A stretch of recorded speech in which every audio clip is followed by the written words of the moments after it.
सहज विचार, random thoughts.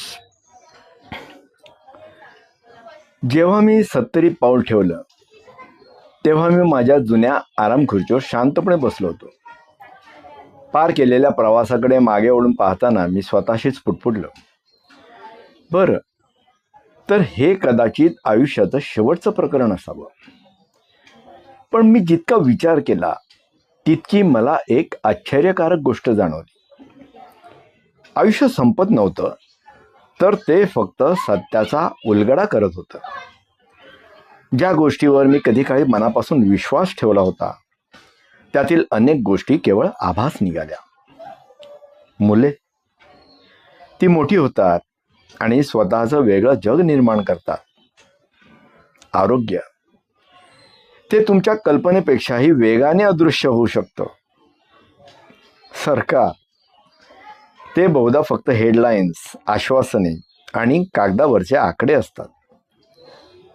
आणि वृद्धत्व क्रूर असू शकतं.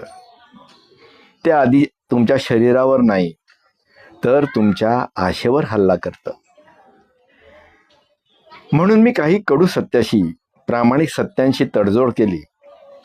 आणि आश्चर्याची गोष्ट म्हणजे ह्याच सत्याने मला वाचवलं. आज ही सत्य मी आपणाशी शेअर करतो. बघा, आपल्याला कामाला आली तर सोनंच आहे. मुलं तुम्हाला एकटेपणापासून वाचवू शकत नाहीत. वर्षानुवर्ष आपण स्वतःला सांगतो, जेव्हा माझी मुलं मोठी होतील तेव्हा मी कधीच एकटी नसेन.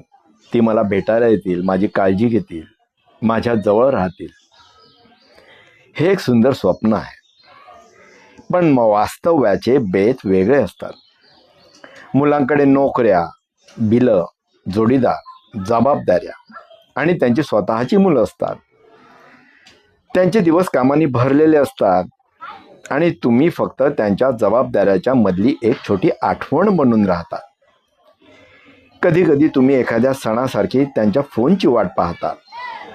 दिवस जातात, आठवडे उलटतात आणि शेवटी एक मेसेज येतो, हाय डॅड, आशा आहे तुम्ही ठीक असाल. त्यांना आपली आठवण राहिली ह्या विचाराने तुम्ही हसता, पण खोलीतला तो शांत एकटेपणा तसाच राहतो. तेव्हा मला समजलं, मूल हे एक वरदान आहे, पण ती एकटेपणा विरुद्धचं संरक्षण कवच नाही. आरोग्य हीच तुमची सर्वात मोठी संपत्ती आहे. एक दिवस असा येतो जेव्हा पायऱ्या चढणं म्हणजे एखाद्या डोंगर चढल्यासारखं वाटतं. जेव्हा तुमचे गुडघे तुमच्या विचारांपेक्षा जास्त जोरात डोलू लागतात, बोलू लागतात. ज्या ठिकाणी तुम्ही एकेकाळी धावत जायचा तिथं जाणं तुम्ही टाळता. तेव्हा तुम्हाला समजतं, आरोग्य हे अनंतकाळ टिकणारं नाही आहे. तीच तुमची खरी संपत्ती आहे. आरोग्याशिवाय पैशाला काही अर्थ उरत नाही.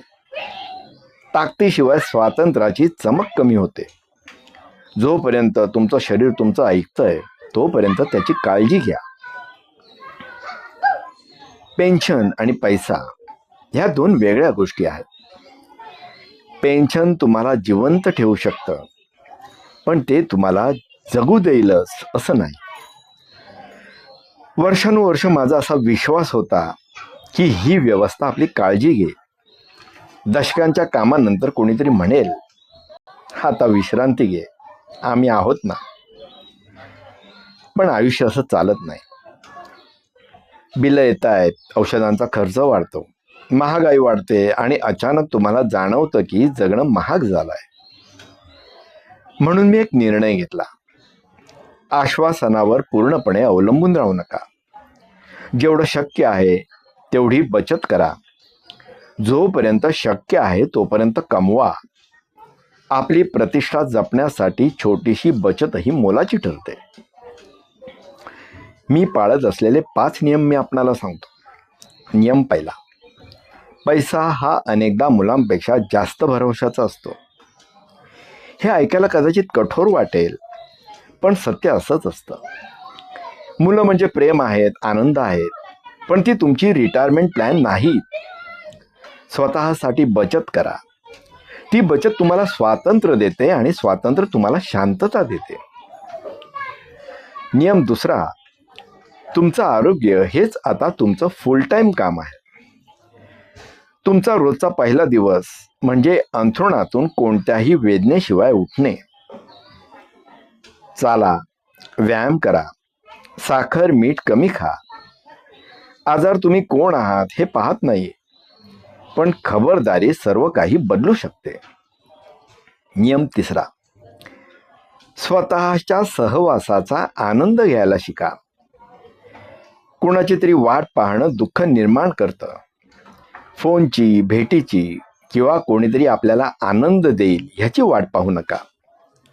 स्वतःचा आनंद स्वतः निर्माण करा. आवडता पदार्थ बनवा, एखाद चांगलं पुस्तक वाचा, जुनी गाणी ऐका. जिथे अपेक्षा संपतात तिथे शांतता सुरू होते. नियम चौथा, वृद्धत्व म्हणजे कमकुवत होण्याचा परवाना नाही. मी माझ्या वयाची अशी अनेक लोक पाहते जी दिवसभर तक्रार करतात, सगळं दुखतंय, कोणालाच काळजी नाही, जग खूप वाईट आहे. मग हळूहळू लोक त्यांना भेटायला येणं बंद करतात. प्रेमाचा अभाव नसतो, पण सततची नकारात्मकता थकवणारी असते. तुमची जिद्दच आदर मिळवून देते. आयुष्य कितीही दुखत असलं तरी ताठ मानेने जगा. नियम पाचवा, भूतकाळ सोडून द्या. वृद्धत्वातील सर्वात धोकादायक शब्द म्हणजे पूर्वी. पूर्वी आयुष्य सोपं होतं, पूर्वी मुलं ऐकायची, पूर्वी जग चांगलं होतं. पण तो पूर्वी आता निघून गेला आहे. फक्त आज अस्तित्वात आहे. जर तुम्ही कालच्या आठवणीत जगलात तर आज जे काही शिल्लक आहे तेही तुम्ही गमावून बसाल. मी आता जगायला शिकतोय, आठवणीत नाही, पश्चातापात नाही, तर ह्या क्षणात. वृद्धत्व ही एक परीक्षा आहे. ती तुमच्यासाठी दुसरं कोणीही देऊ शकत नाही.